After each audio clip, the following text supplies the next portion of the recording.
नमस्कार दोस्तों, मैं अनिल आप सभी का एक बार फिर से स्वागत करता हूं आपके अपने YouTube चैनल BHU वाले द हिस्टोरिका में। दोस्तों आज हम लोग हिस्ट्री का जो PYQ है 2023 का जो UGC NTA द्वारा लिया गया था एग्जामिनेशन, हम उसको सॉल्व करने वाले हैं। तो सॉल्व करने से पहले हम आपको कुछ जानकारी दे दें कि इस पेपर में दो पार्ट है, एक पार्ट ए और एक पार्ट बी। तो पार्ट ए जो है ये जनरल क्वेश्चंस है, ठीक, और सेकंड वाले में वो सब्जेक्ट स्पेसिफिक है, ठीक। हम लोग जो है हिस्ट्री का क्वेश्चन पेपर सॉल्व करने वाले हैं, तो इसका सेकंड पोर्शन हम लोग सॉल्व करेंगे जिसमें 75 क्वेश्चन है पार्ट बी में, ठीक। JNU एक ऐसी यूनिवर्सिटी है जो अपना मेरिट जो है 75 क्वेश्चंस पे बनाती है, और बाकी जितने भी यूनिवर्सिटीज़ हैं लगभग वो सब 100 क्वेश्चंस पे अपना मेरिट बनाते हैं। लेकिन हम लोग जो है सॉल्व करने वाले हैं हिस्ट्री का पोर्शन इसमें। तो चलिए शुरू करते हैं। इसमें 3-4 प्रकार के क्वेश्चंस आपको मिलने वाले हैं। जैसे ये आपको सामने दिख रहा है, ये पहला क्वेश्चन है, ये मैच द फॉलोइंग वाला है।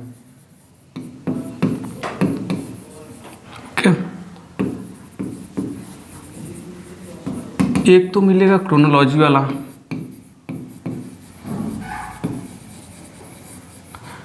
तीसरा मिलेगा आपको वन लाइनर, चौथा मिलने वाला है आपको एसर्शन रीजनिंग वाला, कथन और कारण वाला।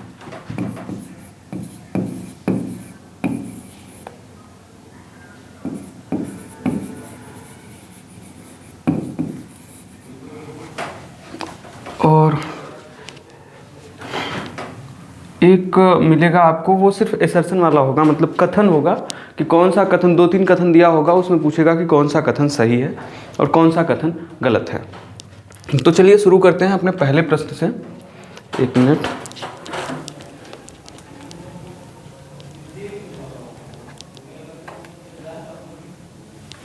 ओके, तो हम लोग, हाँ, पहला प्रश्न है मैच द फॉलोइंग का। संथाल, एक सूची 1 दिया हुआ है, सूची सेकंड दिया हुआ है। संथाल, चेंचू कबीला, थाडो कुकी, भील। इसमें जो है ये जनजातियां हैं और एक साइड इनके प्लेसेस के नाम दिए हुए हैं, इनको मिलाना है। ये 2023 का जो UGC ने पेपर लिया था वो वाला है। तो संथाल का हो जाएगा मयूरभंज। चेंचू कबीला जो है ये आंध्र प्रदेश और तमिलनाडु में पाई जाने वाली जनजाति है, और थाडो कुकी जो है ये मणिपुर में, भील बांसवाड़ा ये राजस्थान में, ठीक। तो इस हिसाब से जो इसका सही आंसर होगा, ए का 3 हो जाएगा और बी का 1 हो जाएगा। तो ए का 3 और बी का 1, इसमें सिर्फ एक ऑप्शन दिख रहा है, तो आपका जो सही आंसर है ये है। आप इस क्वेश्चन को इस तरीके से भी सॉल्व कर सकते हैं कि अगर आपको इसमें से चारों के चारों नहीं पता है, लेकिन सॉरी सिर्फ 2 पता है, तो भी आप ऐसे प्रश्न को सॉल्व कर सकते हैं। तो चलिए सेकंड क्वेश्चन पे चलते हैं। सेकंड क्वेश्चन है, वैसे जो नेविगेशन,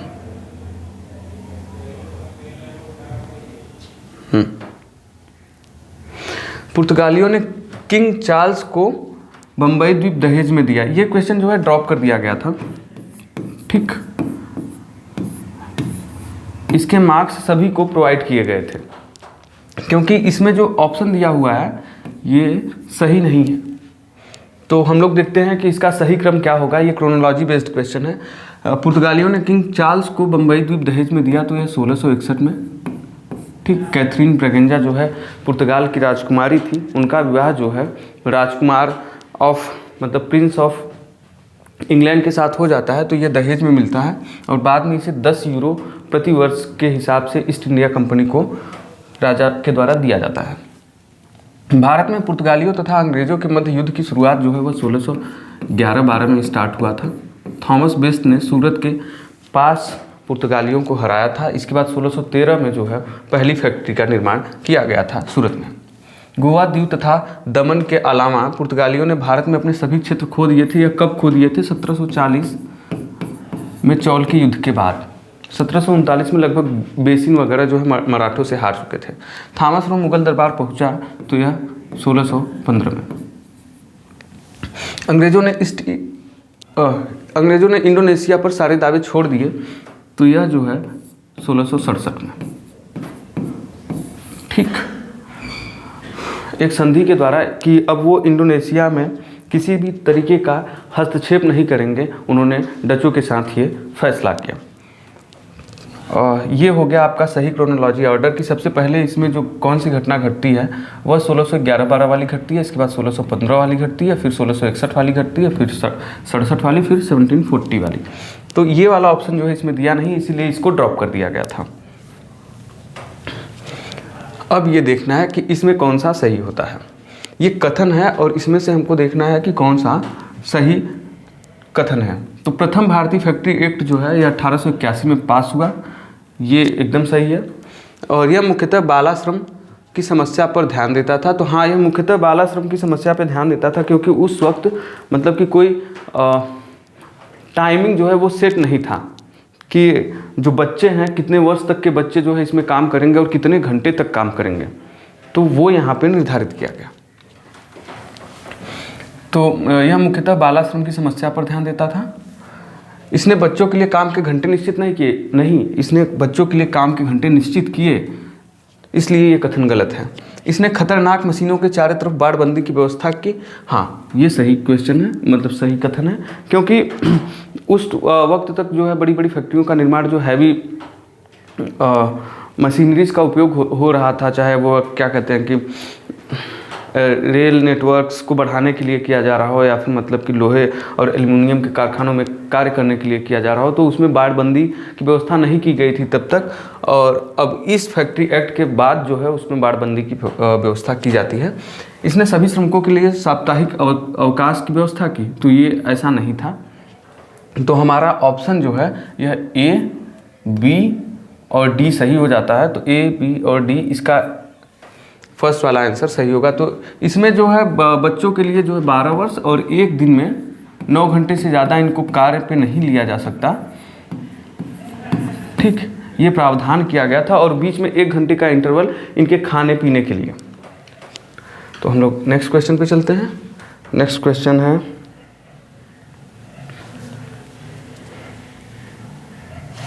हर बार नेविगेशन। हाँ, ईस्ट इंडिया कंपनी की स्थापना 1600 ईस्वी में एक शाही चार्टर द्वारा की गई। हाँ, तो ये सही है। इसने सारे व्यापार का एकाधिकार नहीं दिया, नहीं, उस वक्त तक तो दे दिया था।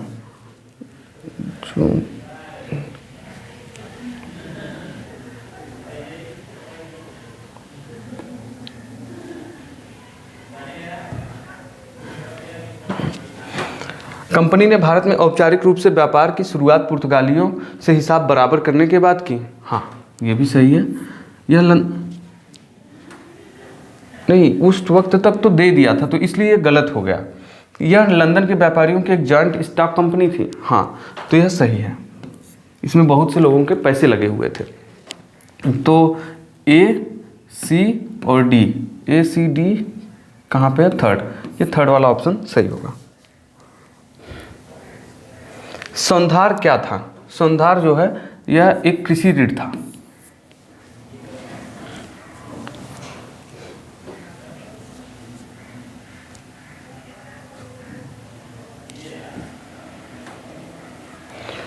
रहस्यमयी अनुभव के एक विशेष प्रकार के रूप में चैतन्य ने संगीतमयी समागमों या कीर्तनों को प्रसिद्ध किया।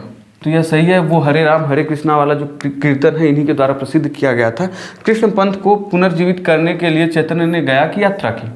तो ऐसा ये कथन गलत है, इसलिए जो है सिर्फ एक सही होगा। कथन एक सही है परंतु कथन 2 गलत है। ये क्वेश्चन है समुद्रगुप्त की सैनिक विजयों का शानदार वर्णन किसने लिखा? तो यह लिखा उनके दरबारी कवि हरिसेठ ने। हरिशेर इनके जो है दरबारी कवि थे। और आपको पता होगा प्रयाग प्रशस्ति जो है इन्हीं के द्वारा लिखा गया था।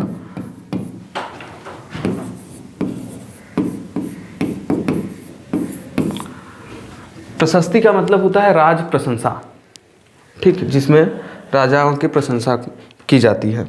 तो यह जो प्रयाग प्रशस्ति है वो इलाहाबाद में है।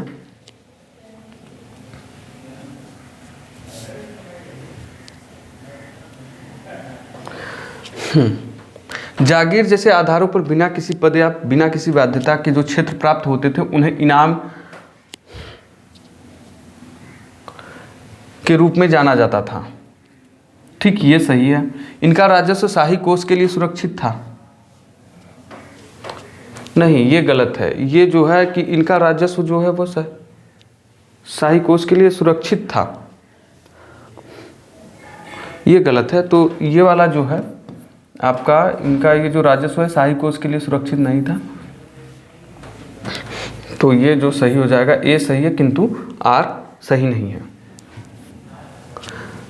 एक और क्वेश्चन था क्या इसमें? हाँ, नीचे है। All India depressed classes Congress की स्थापना किसने की थी? इसकी स्थापना 1930 में की गई थी। ये देखिए all India depressed classes Congress है, ऐसे ठीक इसी प्रकार से all India depressed classes association है जिसकी स्थापना 1924 में की गई थी।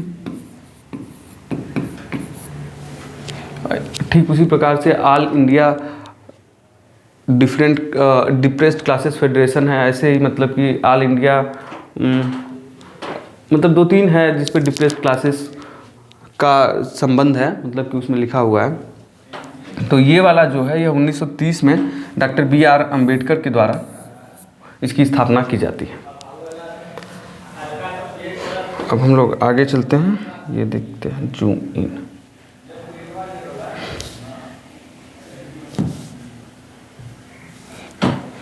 नीचे 2 कथन दिए गए हैं। अभिकथन ए के रूप में लिखित है, दूसरा उसका कारण है आर। तो ये भी असर्शन रीजनिंग वाला है। थियोसॉफिकल सोसाइटी ने प्राचीन धर्मों के पुनरुत्थान की वकालत की। हाँ, तो इसने किया। ये थियोसॉफिकल सोसाइटी का तो इसीलिए स्थापना किया गया था कि जो प्राचीन धर्म है उनको कैसे आगे लाया जा सके, क्योंकि मैडम HP ब्लॉटवर्स्की भारत आई थी। तो ये मैडम जो है वो ब्लॉटवर्स्की भारत आई, लेकिन इसीलिए आई थी, ये रीजन सही नहीं है। तो ए तथा आर दोनों सही है, लेकिन आर जो है रीजन जो है वह उसकी व्याख्या नहीं करता है। बाबरनामा के रूप में बाबर के संस्मरणों का फारसी में अनुवाद, तो यह अब्दुल रहीम खान खाना ने किया था। ठीक, पेन ज़्यादा मोटा है आई थिंक, तो हम लोग बदल देते हैं। इसका टिप जो है थोड़ा कम कर देते हैं, देखें आप। हाँ, सही है। अब्दुल रहीम खाना।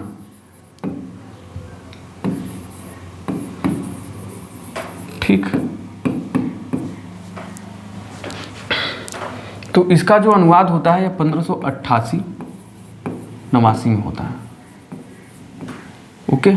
अबुल फजल का अकबरनामा पर कार्य करना, तो यह एक लंबा वक्त था। 1589 से लेके 1596 तक इन्होंने इसे लिखा 3 भागों में। लाहौरी ने बादशाहनामा के पहले 2 दफ्तर की रचना की। तो आप ये समझ सकते हैं कि ये दोनों जो है ये अकबरकालीन ग्रंथ लिखे जा रहे हैं। ठीक, अकबर के वक्त। और जो लाहौरी ने बादशाहनामा की रचना की, यह शाहजहां के कार्यकाल में किया। ठीक, गुलबदन बेगम द्वारा हुमायूंनामा के लेखन की शुरुआत की गई थी। तो ये गुलबदन बेगम जो है यह हुमायूं की बहन है और बाबर की पुत्री है, जिनका जन्म 1523 में हुआ था। तो यह जब अकबर गद्दीसीन हुआ था तो उसके जस्ट उपरांत जो है इन्होंने लिखना ये प्रारंभ कर दिया था। तो सबसे पहले इन तीनों में, इसमें और इसमें जो है सबसे पहले तो ये स्टार्ट हुआ था। जहांगीर द्वारा अपने संस्मरण जहांगीरनामा का लेखन, तो ये जहांगीर के कार्यकाल में हुआ था। तो सबसे पहले कौन आया? अकबर। अब अकबर वाला हम लोग देख लेते हैं। तो अकबर वाले में सबसे पहले ये डी वाला ऑप्शन सही है, तो यहाँ पे डी जो है एकमात्र ऑप्शन है, तो वो ये है। तो डी है, फिर ए है, फिर बी है, फिर ई है, फिर सी है। तो ये वाला ऑप्शन आपका सही होगा। नेक्स्ट क्वेश्चन पे चलते हैं। एक तरफ जो है कवियों के नाम दिए गए हैं, एक तरफ उनका जो है ग्रंथ है जो उनके द्वारा रचित है। तो बाणभट्ट जो है हर्षचरित, ये हर्ष के दरबारी कवि थे, इन्होंने लिखा। संध्याकर जो है यह रामचरित पाल शासकों के दरबारी कवि थे। बिल्हड़ जो है विक्रमांक देवचरित, और कल्हड़ जो है यह राजतरंगिणी। राजतरंगिणी जो कि 8 भागों में ये है, 8 अध्याय है इसमें, और इसमें जो है कश्मीर के इतिहास के बारे में वर्णन, घटनाएं वर्णित हैं, पॉलिटिकल हिस्ट्री के बारे में, कि मौर्यों से लेके श्रीहर्ष तक, 12वीं शताब्दी ईस्वी तक। इसका आंसर दिया। अच्छा, इसका ए का 3 हो जाएगा, बी का 4 हो जाएगा, तो ए का 3, बी का 4 2 दिया हुआ है, सी का 1, तो ये डी का 2। हाँ सही है। हाँ, तो इसको देख लेते हैं।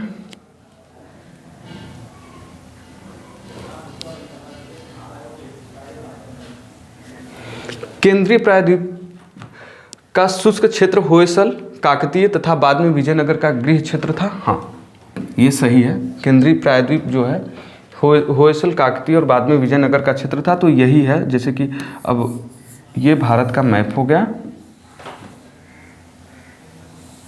तो ये जो एरिया है ये केंद्रीय प्रायद्वीप है।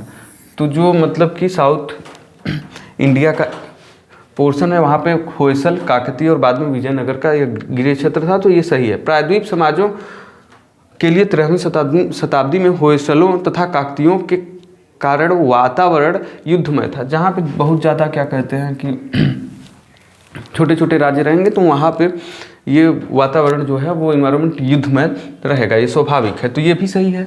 विजयनगर साम्राज्य कृषकों, चारवाहों तथा वन्य व्यक्तियों के मिश्रित अर्थव्यवस्था थी। तो हाँ, यह एक मिश्रित अर्थव्यवस्था थी। होयसल, काकतीय तथा विजयनगर का गृह क्षेत्र तालाब सिंचाई, टैंक इरिगेशन पर आधारित था। यह इसलिए कि जो नदियां हैं ना वहाँ पे वो सूख जाया करती हैं, सदा नीरा नहीं है, पेरेनियल रिवर्स नहीं है, वो मौसमी नदियां हैं। जब मानसून आता है तो वो नदियां क्या कहते हैं, भयानक रूप ले लेती हैं, लेकिन जब मई या फिर अप्रैल मई जून का जो महीना है उसमें वो एकदम सूख जाती हैं।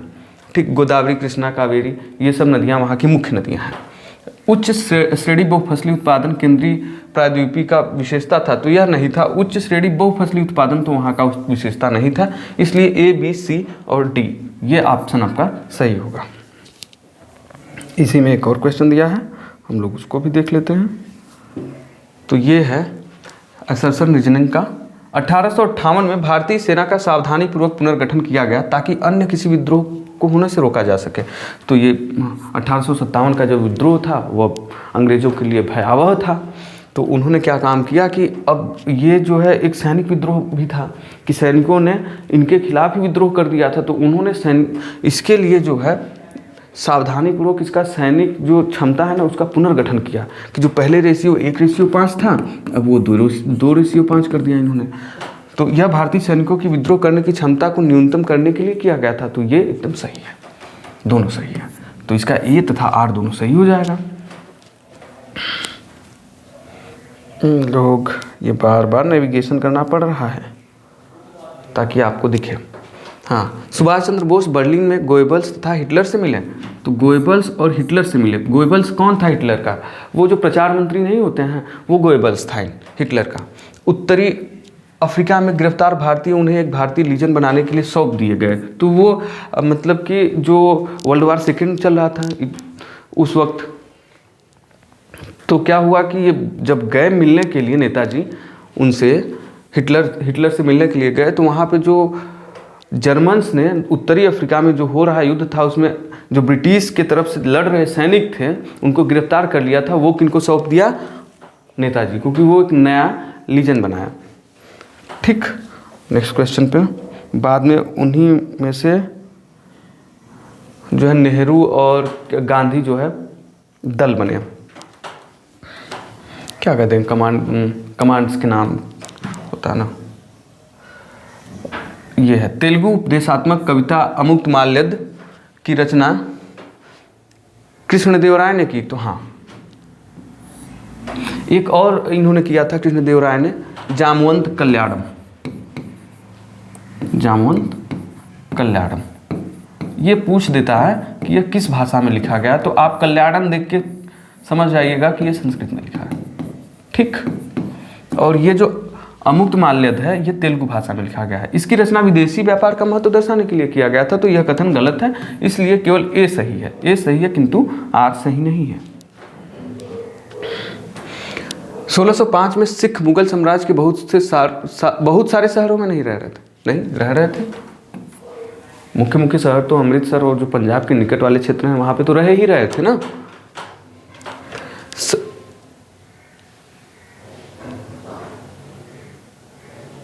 और सत्यापित एक्रेडिटेड प्रतिनिधि मंसद कहलाते थे। हाँ ये सही है। मंसद साल में कम से कम एक बार, ये तो आंसर गलत हो जाएगा ना, तो वो तो रह रहे थे। हाँ, मंसद साल में कम से कम एक बार रामदासपुर में भेंट लेकर आते थे, तो ये भी सही है। केवल व्यापारियों के व्यवसायी समूह सिखों में शामिल किए गए थे, ऐसा नहीं था। यह एक धर्म का रूप ले रहा था, तो उसमें सभी को शामिल किया गया था, ठीक। तो ये गलत हो गया। गुरु नानक के जीवन काल में गुरु अंगद को गुरु के रूप में नामांकित किया गया था। जब गुरु नानक जी जीवित थे तभी गुरु अंगद को जो है गुरु के रूप में नामांकित कर दिया गया था कि इनके पश्चात जो है गुरु अंगद गुरु होंगे। तो ये भी सही है। तो कौन सा सही हो गया? बी, सी और ई, तो ये सही होगा। किस प्रथम भारतीय को कम्युनिस्ट इंटरनेशनल के नेतृत्व के लिए चुना गया था? तो ये एम.एन. राय है, ठीक है, मानवेंद्र राय। किसने विजयनगर साम्राज्य का प्रशासन काकतीय प्रारूप के आधार पर चलाया? तो यह हरिहर फर्स्ट है जो काकतीय प्रारूप में उन्होंने चलाया विजयनगर साम्राज्य। हाँ, किसने चीनी सम्राट को कश्मीरी साल एक भेंट के रूप में भिजवाया था? तो वह कौन था? अलाउद्दीन खिलजी, मोहम्मद तुगलक, फिरोज शाह तुगलक या फिर बलबन? तो इसका सही आंसर मोहम्मद बिन तुगलक होगा, एमबीटी। ये छोटा है तो इसको बड़ा करना पड़ेगा, ठीक। आरजी भंडारकर ने सातवाहनों के राजनीतिक इतिहास की पुनर्रचना की। हाँ, आरजी भंडारकर एक इतिहासकार हैं जिन्होंने सातवाहनों के इतिहास, राजनीतिक इतिहास की पुनर्रचना की। उन्होंने क्या कहते हैं, जितने भी स्तंभ लेख थे उसका अध्ययन किया और उसके बाद उनके इतिहास को फिर से लिखा। वी.के. राजवाड़े ने संस्कृत पांडुलिपियों के 22 खंड तथा मराठा इतिहास के स्रोत प्रकाशित किए, तो ये भी सही है। डी.आर. भंडारकर एक संस्कृतज्ञ थे, तो नहीं, ये गलत है। RC. Majumdar history and culture of the Indian people के प्रमुख संपादक थे, तो ये सही है। ये क्वेश्चन जो है हिस्टोरियोग्राफी पे है, ये ऐसा एक क्वेश्चन आया था, ठीक। ये आपके सिलेबस में भी है। तो नेक्स्ट क्वेश्चन पे चलते हैं। दशमलव प्रणाली का सबसे पहले प्रयोग भारतीयों ने किया, चीनियों ने इनसे सीखा। किन से सीखा भैया? आर्यभट्ट से सीखा कि अरब से सीखा कि बौद्ध मिशनरी से सीखा कि पश्चिमी जगत से सीखा? तो चीन जाने वाले तो बौद्ध मिशनरी ही थे, तो किन से सीखेंगे? तो बौद्ध मिशनरी से सीखेंगे। तो इसका जो सही आंसर है वो थर्ड है। निम्नलिखित को काल क्रमानुसार व्यवस्थित कीजिए। तो चीनी यात्री फाहयान का आगमन, इसको बड़ा कर देते हैं, थोड़ा सा बड़ा। ये जो है 405 AD, ठीक। गुप्त शासकों ने सत्ता प्राप्त की, तो भैया गुप्त शासकों ने 275 में श्रीगुप्त जो है वह शासक थे। उत्तर भारत में कुषाण शक्ति की समाप्ति, तो यह सबसे पहले हो गया था। यह जैसे कि कनिष्क के बाद जो उसके उत्तराधिकारी थे ना, वो बहुत कमज़ोर थे। तो जब वो बहुत कमज़ोर हैं तो वो जैसे ही उत्तराधिकारी आपके कमज़ोर होने लगेंगे तो वो बहुत ज़्यादा दिनों तक शासन जो है वह रहेगा नहीं। तो यह लगभग 135 AD के आसपास जो है इनकी शासन सत्ता समाप्त हो गई थी। स्कंदगुप्त के शासन का अंत जो है, स्कंदगुप्त जो है एक महान शासक है गुप्त वंश का। इसने जो है 455 से लेके 67 तक शासन किया, AD, ठीक। Amino Duminy. हूडो द्वारा पूर्वी मालवा पर अधिकार, तो पूर्वी मालवा पर तोरमाड़ ने किया था। यह लगभग 493 AD के बाद हुआ था, क्योंकि 493 AD के बाद ही 493 AD के लगभग तोरमाड़ ने उस पर अधिकार किया। तो इसका जो सही ऑप्शन हो जाएगा, हम लोग देखेंगे सबसे पहले कौन सी घटना घट रही है, सी घट रही है। तो सी जो है ऑप्शन 2 में है। इसके बाद जो घटना घट रही है बी घट रही है, तो सी बी दोनों में सी बी है। इसके बाद जो घटना घट रही है सी बी इस 275 है, फिर 405 है, तो ए। तो ये ऑप्शन सही हो जाएगा, C B A D E. ठीक, यदि आपको यह वीडियो अच्छा लग रहा है तो लाइक ज़रूर करें। निम्नलिखित घटनाओं को कालक्रमानुसार व्यवस्थित कीजिए। तो आंग्ल सिख युद्ध, पहला जो आंग्ल सिख युद्ध हुआ था वो 45-46 में हुआ था, मतलब 1845 भाई। ठीक, प्रथम अफगान युद्ध जो था 1839 से 42। ठीक, भारत में रेल की शुरुआत जो है 1853 में किया गया था डलहौजी के द्वारा। सब एडी है। संथाल विद्रोह जो है 1855, ठीक 1855-56। और ये अवध का अधिग्रहण जो है कुशासन के आधार पे वाजिद अली शाह को हटा दिया गया था, तो ये 1856 जून में। तो हम लोग देखेंगे सबसे पहले घटना घट रही है बी, इसके बाद घट रहा है ए, इसके बाद घट रहा है 53 में है सी, बी ए सी, बी ए सी तो यही है केवल, फिर डी है, फिर ई है। ठीक, ये देख लेते हैं, इसको बड़ा कर देते हैं, नेविगेट, पहले बड़ा और करते हैं फिर नेविगेट करते हैं।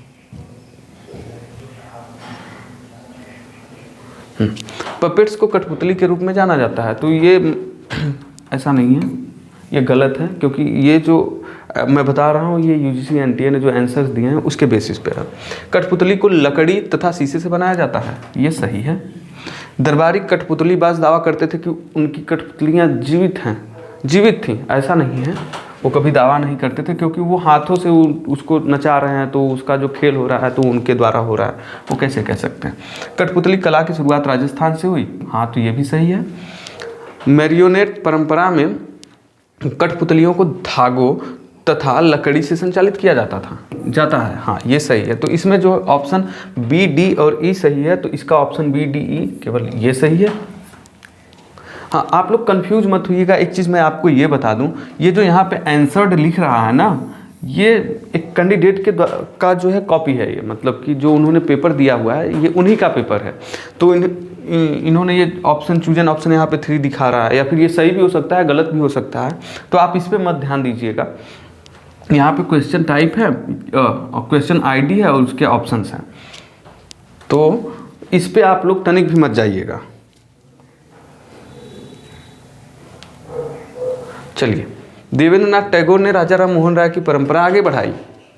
हाँ, देवेंद्रनाथ टैगोर, राजा राम मोहन राय के बाद देवेंद्रनाथ टैगोर और केशव चंद्र सेन, और फिर बाद में ब्रह्म समाज जो है वो 2 भागों में डिवाइड होता है, और केशव चंद्र सेन और देवेंद्रनाथ टैगोर का। देवेंद्रनाथ टैगोर जो है वह आदि ब्रह्म समाज, और केशव चंद्र सेन जो है वो भारतीय ब्रह्म समाज की स्थापना करते हैं। बाद में फिर वो भारतीय ब्रह्म समाज जो है वो 2 भागों में डिवाइड होता है, एक भारतीय ब्रह्म समाज हो जाता है, एक ऑर्डिनरी ब्रह्म समाज मतलब साधारण ब्रह्म समाज होता है। वो कुछ मतभेदों की वजह से आनंद मोहन बोस और केशव चंद्र सेन के बीच। तो ब्रह्म समाज ने हिंदू धर्म में सुधार के प्रयास नहीं किए, ऐसा नहीं है, उन्होंने सुधार के बहुत प्रयास किए। सती प्रथा, विधवा विवाह, और लोगों को जागरूक करना, अंधविश्वासों को दूर करना, जो सुपरस्टिशंस और हिंदू धर्म में जो एविल्स थे उसको दूर करने के लिए उन्होंने बहुत कार्य किए।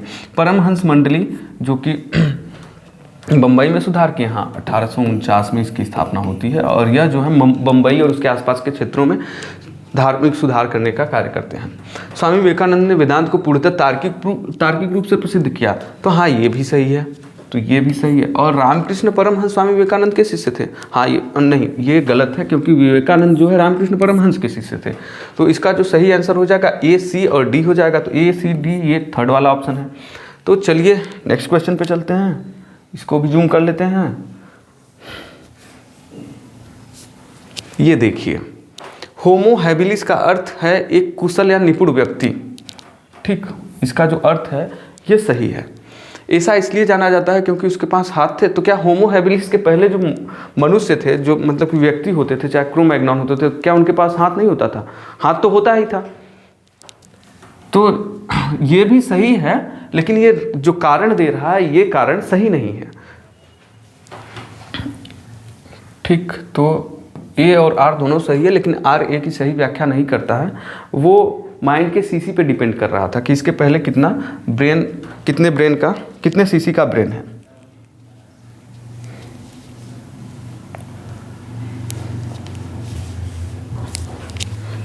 मदद मास का अर्थ क्या है? तो यह जीवन यापन के लिए दान।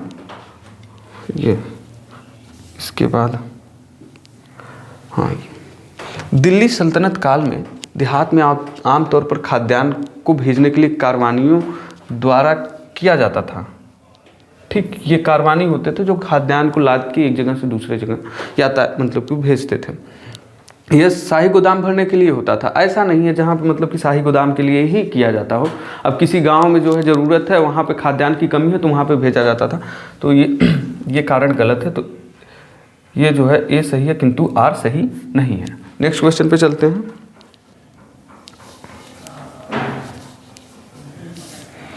तो है ये कथन,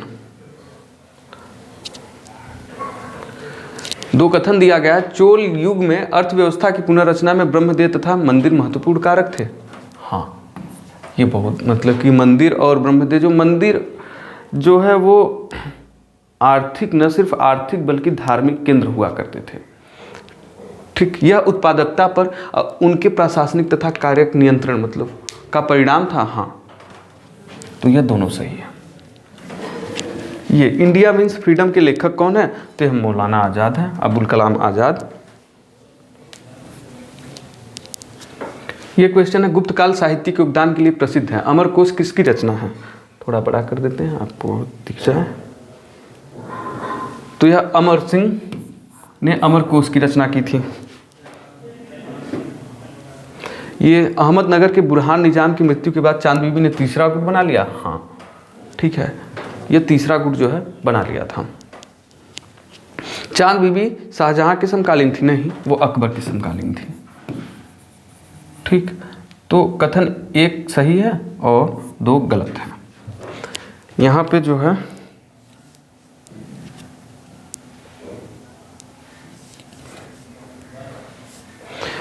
मैच द फॉलोइंग दिया हुआ है।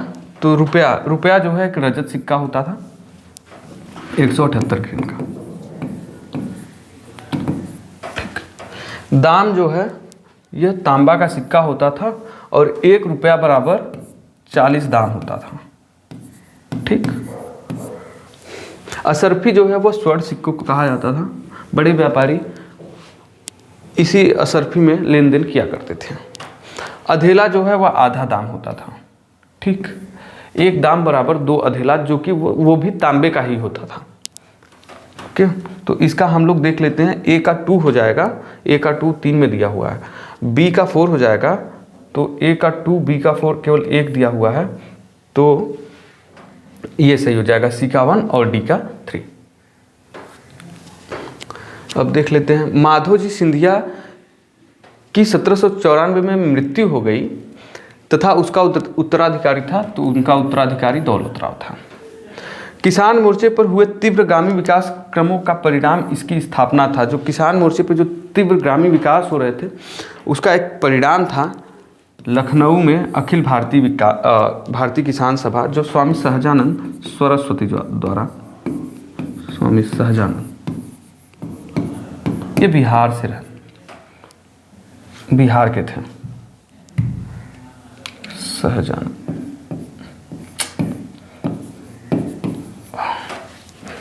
चलिए, 1840 के दशक में बंबई में धार्मिक सुधार हुआ। तो परमहंस मंडली का मैंने पहले बताया 1849 में 2 लोगों के द्वारा, पांडुरंग ऐसे कुछ नाम था, दादोबा ऐसे।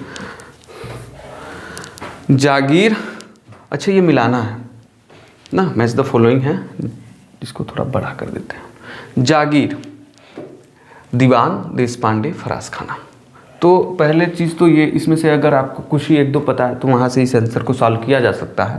तो पहला आप ये देखिए कि देश पांडे जो है एक परगना के लिए लेखा जोखा रखने वाला था। ठीक, और फराज खाना जो है वो सेना के रखरखाव के लिए था। और जागीर जो है यह एक पुलिस कार्यालय के रूप में कार्य करती थी। और दीवान जो है राज्य में सर्वोच्च नागरिक अधिकारी होता था। तो ए का 1 बी का 2 सी का 4, 3 का और डी का 3। ये आंसर आपका सही हो जाएगा। जिनसे कामिल का शाब्दिक अर्थ है, बताइए। जिनसे कामिल का शाब्दिक अर्थ जो है शरद की फसल, उत्तम फसल, बसंत फसल, नई फसल। तो इसका जो जिनसे कामिल का मतलब ये उत्तम फसल है। ये एनसीईआरटी शायद 11th या 12th में जो पुस्तक है उसमें दिया गया है। ऐसे जो कोने में बॉक्स में नहीं दिया होता है, वहाँ से 1-2 क्वेश्चन वहाँ से भी पूछे गए। देखिए इन्होंने ऑप्शन चूज नहीं किया, जिनका भी है इनको नहीं पता था। बलबन 1266 में सिंहासनारूढ़ हुआ। हाँ, नसीरुद्दीन के बाद जो है 1266 में बलबन सिंहासनारूढ़ हुआ। बलबन तुर्किस्तान में एक गुलाम के रूप में बिका था। तो नहीं, यह गुलाम के रूप में बिका था, लेकिन तुर्किस्तान में नहीं, वो अफगानिस्तान में बिका था। ठीक, बलबन को इल्तुतमिश ने दिल्ली में खरीदा था। ये 2-3 दफ़ा बिका था। तो सबसे पहले जो है वो अफगानिस्तान के गजनी क्षेत्र में वो क्या कहते हैं बिका था। इसके बाद बलबन को इल्तुतमिश ने दिल्ली में खरीदा था। ये भी आंसर सही है। बलबन एक चहलगानी तुर्क था। हाँ, ये भी सही है, वह एक चहलगानी तुर्क था। तो इसका ए, सी और डी 3 आंसर 3 सही होगा। चाणक्य की चंद्रगुप्त के दुश्मनों को समाप्त करने की नीति किसमें वर्णित है? तो भाई किसमें वर्णित है? यह एक नाटक की पुस्तक है। तो नाटक की पुस्तक से आपको समझ में आ रहा होगा, मैं बात कर रहा हूँ मुद्रा राक्षस की। यह विशाख दत्त ने लिखा है। ठीक, अर्थशास्त्र कौटिल्य, इंडिका मेगास्थनीज, नीतिसार कामंदक।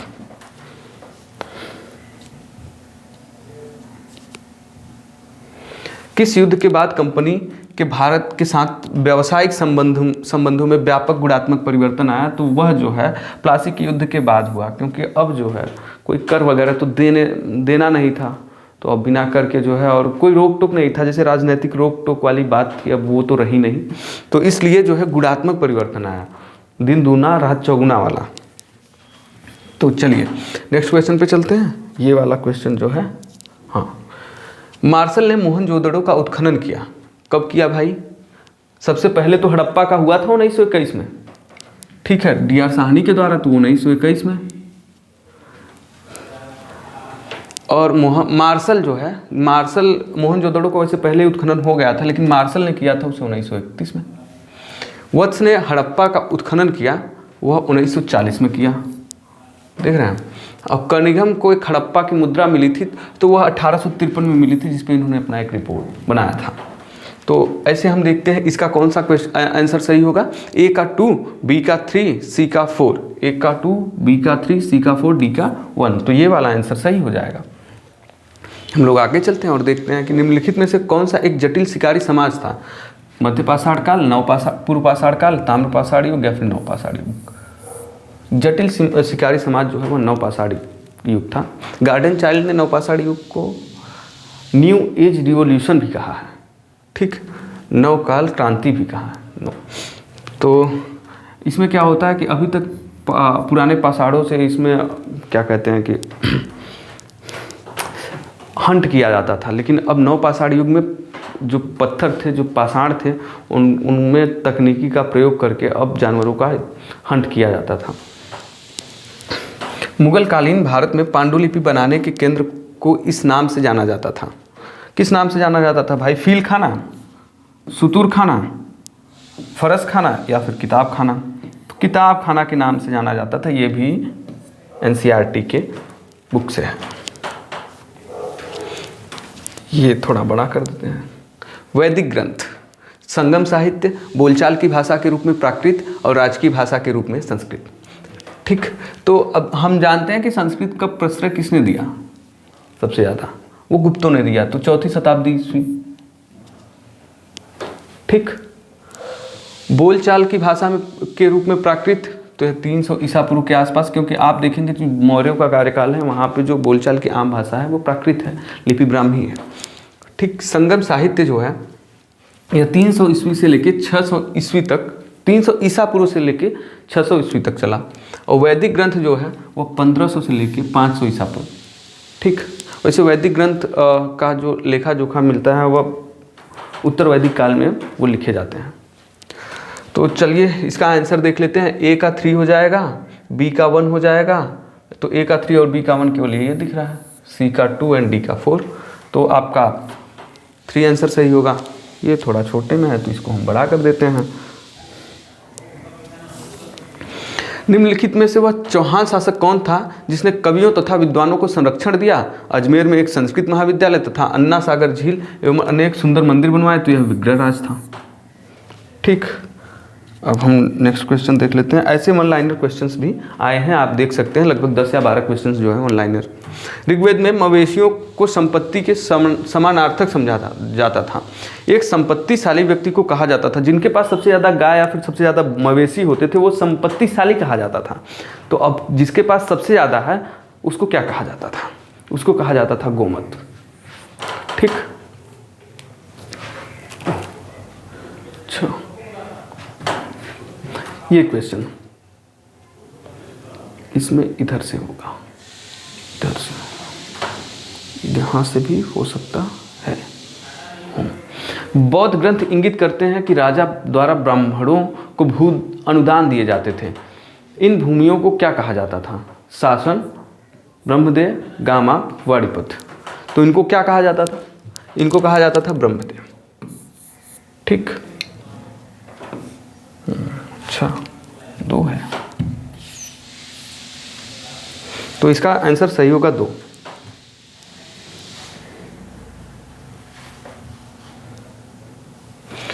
गंगा बेसिन में कृषि की स्थिति सिंधु सभ्यता की कृषि की स्थिति से व्यापक रूप से भिन्न थी। हाँ, बहुत ज़्यादा भिन्न था भाई। ठीक, गंगा बेसिन में नहरें तथा खंदक सिंचाई डाइक्स बहुत महत्वपूर्ण थी। तो देखिए डाइक्स और ये नहरों का बहुत ज़्यादा तो प्रभाव था नहीं। ठीक, जहाँ पे वर्षा मतलब कि बहुत कम हो या फिर जहाँ पे सदा नीरा नदियाँ ना हो, जैसे पेरेनियल रिवर्स हो गई, यहाँ पे तो भाई गंगा, यमुना और जो गंडक तमाम सारी नदियाँ हैं वो हमेशा मतलब कि हिमानियों से बह बह के आ रही हैं। तो यहाँ पे कोई इनका बहुत महत्वपूर्ण नहीं कार्य था। तो कथन 1 सही है परंतु कथन 2 गलत है। चलिए इसका आंसर क्या होगा? 12 महल में रयवताड़ी प्रयोग की शुरुआत किसने की? तो ये अलेक्जेंडर रीड ने की थी। बाबर समरकंद पर अधिकार करने में सफल रहा, परंतु उसे वहाँ से किसने भगाया? तो उज्बेकों ने भगा दिया था। इसके बाद उसने इधर आके भाई लूटपाट करना शुरू किया। ये थोड़ा बड़ा कर देते हैं, आप लोग को दिखे।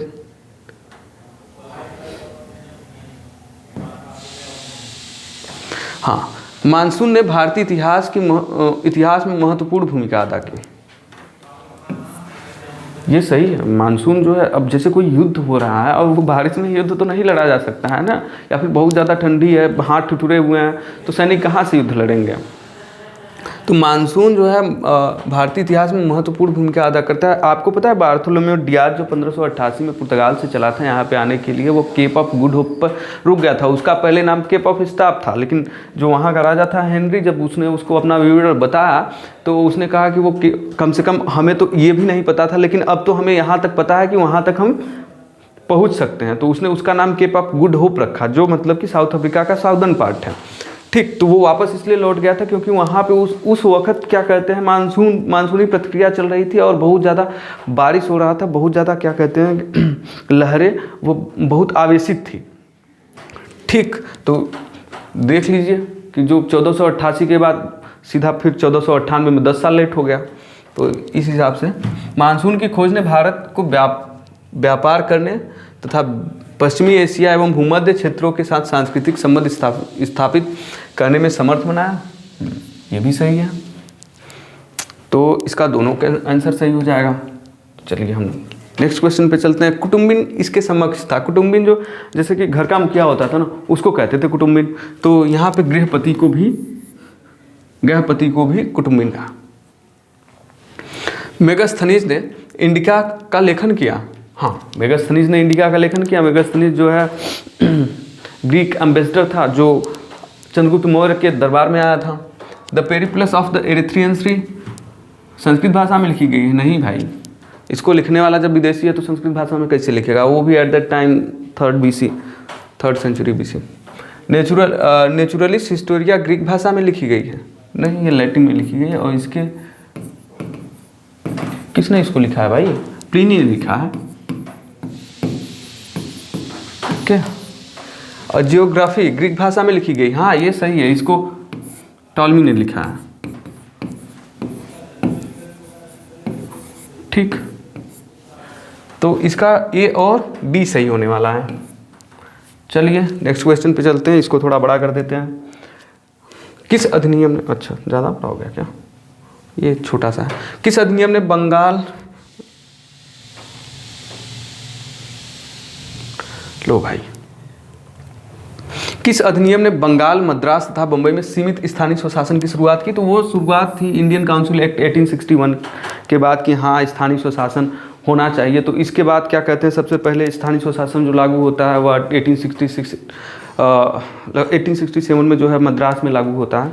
और इसके बाद 1872 में थोड़ा सा कार्य होता है इस पे कि जो लॉर्ड मेयो हैं वो कहते हैं कि हम इनको जो है थोड़ा वित्तीय सहायता भी प्रोवाइड करना चाहिए। और रिपन ने एक तालुका बोर्ड बना के इसमें एक मतलब कि अभूतपूर्व परिवर्तन लाया कि हाँ ये जो है ऐसे ऐसे सेक्ट्स में डिवाइड होंगे और इस पे जो है इन स्थानीय लोगों का शासन होना चाहिए। और तो हम फिर इसके बाद आज़ादी के बाद देखते हैं 1957 में कि एक बलवंत राय मेहता समिति, जिसको BR मेहता समिति भी कहा जाता है, ठीक है, उसका गठन किया गया। और इसने 1958 में अपना एक रिपोर्ट पेश किया।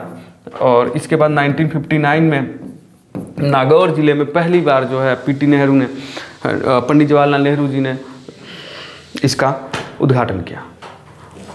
अब आगे चलते हैं, देखते हैं। नीचे दो कथन दिए गए हैं, एक कथन है, अच्छा ठीक है, वो सब कथन और कारण है। हिमयुग के समाप्त होने के साथ उच्च पाषाण युग समाप्त हो गया था, तो हाँ ये जग जाहिर है। ऐसा ग्लोबल वार्मिंग के कारण हुआ था, तो ये गलत है। तो इसका जो सही आंसर होगा कि ए सही है और आर गलत है।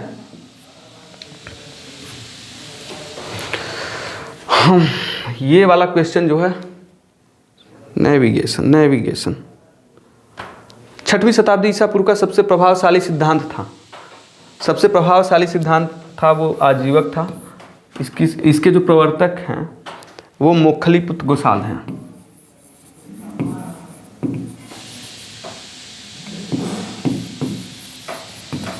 मोक्खलीपुत्र गोसाल, ठीक, इसके प्रवर्तक हैं। डिटर्मिनिज्म। और विमेंस इंडिया एसोसिएशन की शुरुआत कब हुई थी? तो यह 1917 में हुआ था।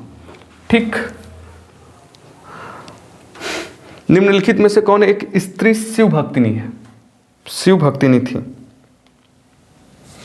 तो बताइए भाई। मीरा तो कृष्ण भक्तिनी थी भाई, मीरा जी, राग गोविंद। अंदाल एक स्त्री थी, यह अलवार स्त्री थी, अलवार। अच्छा हाँ, अलवार और नयनार जो दो की भक्ति संप्रदाय थे। तो आप अलवार से विष्णु, जो अलवार वो संत थे जो विष्णु जी को पूज्य मानते थे, ठीक है, उनकी आराधना करते थे। और जो नयनार थे ना वो शिव जी को। तो करैकाल अमैयार ये जो है शिव भक्तिनी थी। ठीक, ये देख लेते हैं। अजमेर पर 1191 में अधिकार हुआ। अरे भैया, जो 1191 में युद्ध हुआ था ना, उसका नाम है पानीपत का प्रथम युद्ध। उसमें तो मोहम्मद गोरी हार गया था ना, तो उसका अधिकार कहाँ से हो जाएगा अजमेर पे? ठीक है, 1192 में युद्ध जीता था। तो अब देखते हैं आगे। तो ये वाला तो गलत हो गया। अब आप इससे समझिए कि अगर आपको पहला वाला ही गलत मालूम पड़ गया, तो बाकी इसमें 3 ऑप्शन दिए हैं कि BCD, ABD, ACD या फिर ABC। तो जब आपको पहला वाला पता ही चल गया कि भाई ए गलत है, तो जिसमें ए नहीं है उसको मार दीजिए। 4 ऑप्शन दिया है, लेकिन फिर भी हम लोग देख लेते हैं। हरिराज को हराकर अजमेर पर अधिकार किया गया। तो हाँ, हरिराज को हरा के 1192 में अजमेर पर अधिकार किया गया था। पृथ्वीराज के बाद उनका पुत्र जो है शासन बनता है गोविंद राज, और उनके बाद जो है उनका भाई हरिराज बनता है। हरिराज को ही हरा के जो है अजमेर पे अधिकार किया गया था। ठीक, नॉट आंसर्ड। भारवी के किरात अर्जुनियम में शिव तथा अर्जुन के संघर्ष का वर्णन हुआ है। तो ऐसे देखिए, इन सब क्वेश्चंस को देख के ना तनिक भी विचलित नहीं होना है आप सबको। ऐसे क्वेश्चंस हैं ये किसी को नहीं आने वाले हैं, ठीक। अब सबके सब तो सभी को नहीं आ सकते हैं ना भाई, कुछ ना कुछ तो ऐसे 10-5 क्वेश्चन होते हैं जो किसी को नहीं आते हैं। या तो वो तुक्का लगाएं, या तो मतलब तुक्का सही हो जाए तो वो अलग बात है, और नहीं तो अगर गलत हो गया तो 1/4 माइनस मार्किंग है, तो माइनस मार्किंग में आपके 1/4 अंक जो है वो काट लिए जाएंगे। तो ऐसे क्वेश्चन सभी मतलब कि किसी के पल्ले नहीं पड़ने वाले हैं, तो इसको देख के तनिक भी विचलित नहीं होना है। ये जो इसका सही आंसर है 18 दोहों में। वास्तविकता ये है कि ये तो मुझे भी नहीं पता था भाई, ठीक। कौन सा अभिलेख इस पर रोशनी डालता है कि नंद शासक कलिंग पर अधिकार रखते थे?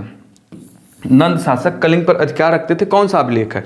एहोल अभिलेख है, अजंता अभिलेख है, मथुरा अभिलेख है, हाथी गुम्फा अभिलेख जो खारवेल का है। और इसी अभिलेख में महापद्म नंद के बारे में बात की गई है कि उन्होंने 3 सुइया जो है नहर की स्थापना की थी। महापद्म नंद जिन्हें एकराट की उपाधि भी दी गई थी, उनकी उपाधि एकराट थी। दयानंद सरस्वती ने क्या लिखा है भाई, बताइए क्या लिखा है? तो उन्होंने लिखा है बखर, सत्यप्रकाश, रंगभूमि, स्वराज। तो सत्यप्रकाश लिखा, सत्यार्थ प्रकाश। केवल ज्योतिष के बारे में विशेष रूप से वर्णन करने वाला सबसे प्राचीन स्रोत क्या है भाई? वह ज्योतिष वेदांग है, जो मतलब कि यह प्राचीन स्रोत है जो विशेष रूप से केवल ज्योतिष के बारे में जानकारी प्रदान करता है। बुस्तान का लेखक कौन है? तो रूमी, सोमदेव, सादी, हेमचंद्र। तो सादी का पूरा नाम सादी वहाबी, सादी बसिद्र, ऐसे कुछ नाम है इनका। तिलक के साथ मिलकर केसरी पत्रिका किसने शुरू की थी? बताइए। जीवी जोशी, ज्योतिबा फुले, जीजी अगरकर, आरसी दत्त। तो यह जीजी अगरकर जी हैं जो 1881 में, ठीक है, तिलक जी के साथ, बीजी तिलक जी के साथ, ठीक, एक पत्रिका जो कि केसरी है उसकी शुरुआत की, या मराठी में थी।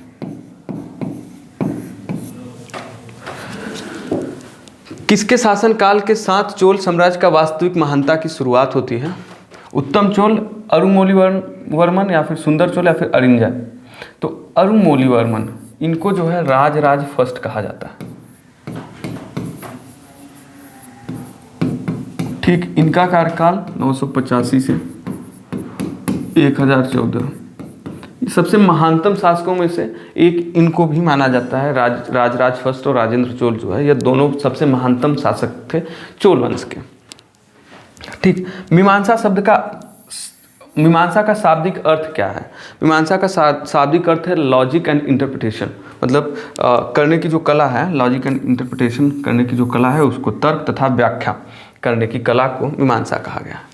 98वां क्वेश्चन है मौर्य, ठीक है, मैं बोल देता हूँ। मौर्य साम्राज्य के बाद दक्कन में किन का राज्य स्थापित हुआ? तो भाई उत्तर में तो शुंगों का राज्य स्थापित हुआ था, ठीक है। जो उत्तर भारत है वहाँ पे शुंगों ने, पुष्यमित्र शुंग ने जो है शासन सत्ता स्थापित किया, और दक्षिण में सातवाहनों ने, ठीक। अच्छा, एक साइड जो है वो ग्रंथ दिया गया है, और एक साइड जो है कि उसके अनुवाद का पीरियड दिया हुआ है। तो भैया सबसे पहले कौन सा अनुवाद किया गया था? सबसे पहले किया गया था मनुस्मृति। तो इसमें सबसे पहले जो है 1786, इसके बाद भगवत गीता का किया गया। अच्छा, एक चीज़ हम आपको ये बता दें कि मनुस्मृति और अभिज्ञान शाकुंतलम जो है विलियम जोन्स के द्वारा किया गया था।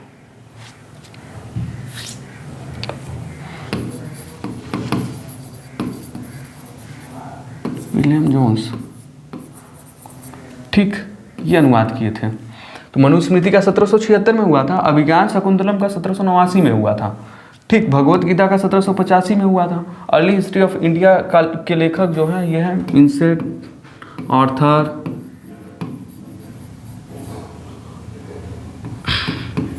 स्मिथ,